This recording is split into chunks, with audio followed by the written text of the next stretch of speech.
व्याकरण में आज हम पढ़ेंगे अनुच्छेद लेखन। अभी तक हम पढ़ते रहे निबंध लेखन।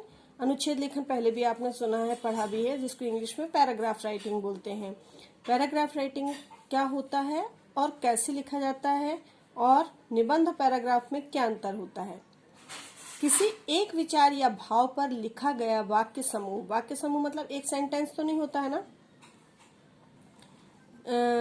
जो अनुच्छेद होता है उसमें एक सेंटेंस नहीं होता है, उसमें वाक्य समूह होते हैं, बहुत सारे वाक्य होते हैं, तो उसको अनुच्छेद कहा जाता है। गद्य की लघुतम विधा है।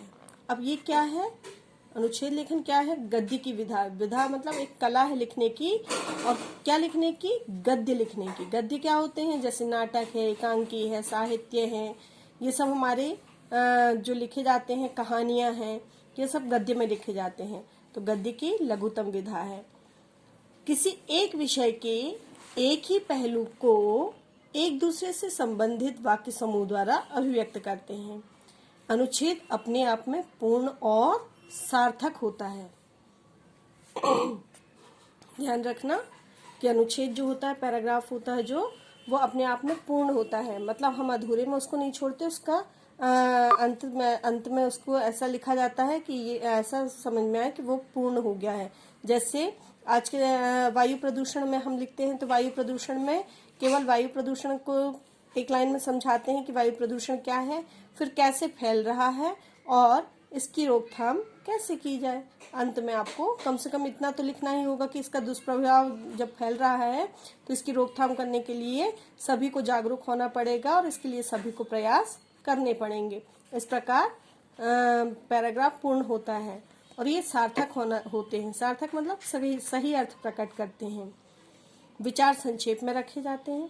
देखा होगा निबंध में हम बहुत विचारों को बड़े रूप में रखते हैं, उसके लिए हम एग्जाम्पल भी दे देते हैं, उदाहरण भी दे देते हैं।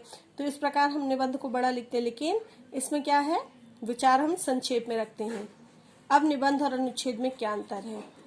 निबंध में अलग अलग अनुच्छेदों में मतलब एक से अधिक पैराग्राफ हो सकते हैं, अलग अलग भावों को व्यक्त करते हैं। जैसे हम एक पैराग्राफ में हानि बताएंगे तो दूसरे पैराग्राफ में लाभ बता देंगे, तो तीसरे पैराग्राफ में आने वाले समय में उससे क्या खतरा है वो बता सकते हैं। तो मतलब एक से अधिक पैराग्राफ होते हैं उसमें, लेकिन अनुच्छेद में एक ही पैराग्राफ में हमको वाक्यों से संबंधित होते हुए उसको पूर्ण करना होता है।